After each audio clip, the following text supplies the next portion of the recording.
नमस्कार, स्वागत है आपका वी टाइम न्यूज पर और आपके साथ मैं हूं पहली चौहान। बढ़ते हैं खबरों की ओर। एक निजी स्कूल की ओर से गुरुवार को दोपहर करीब 12 बजे बाल दिवस मनाया गया। बाल दिवस समारोह के अवसर पर सभी विद्यार्थियों के साथ एक रंगारंग जुलूस निकाला गया। यह जुलूस स्कूल परिसर से शुरू हुआ और विभिन्न सामाजिक जागरूकता संदेशों वाली तख्तियां लेकर पूरे तारतीपुर क्षेत्र की परिक्रमा किए। क्षेत्र के लोगों और सड़क पर चलने वाले आम लोगों को सुरक्षित वाहन चलाने, जीवन बचाने, खुद को बचाने, दूसरों को बचाने, हेलमेट पहनकर बाइक चलाने, पेड़ लगाने और पर्यावरण की रक्षा करने के प्रति जागरूक किया गया। इसके अलावा भी इस रैली में कई मुद्दों पर प्रकाश डाला गया। आइए सुनते हैं बाल दिवस मनाने के बारे में प्रधान शिक्षक मोहम्मद रहीदुल इस्लाम ने क्या कुछ कहा।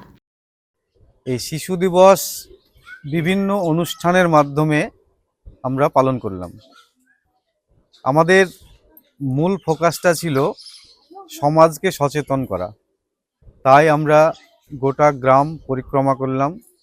বাচ্চাদের হাতে প্ল্যাকার্ড, বিভিন্ন ধরনের নীতিমূলক কথা এবং বাচ্চারা যাতে সচেতন হয় বা অভিভাবকরা সচেতন হয় সেই জন্য আমরা বিভিন্ন রকমভাবে সচেতনতা শিবির করলাম। যেমন সেফ ড্রাইভ, সেভ লাইফের উপর অনেকে হেলমেট ছাড়াই গাড়ি চালিয়ে আসছে, অনেকে মোবাইল ফোন কানে দিয়ে গাড়ি চালাচ্ছে, তাতে একজন অ্যাক্সিডেন্ট হতে পারে।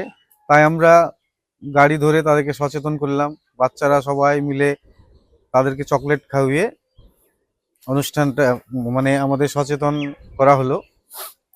এরপর সমস্ত বাচ্চাদের মিষ্টি মুখ করে আমরা আজকের অনুষ্ঠান শেষ করলাম।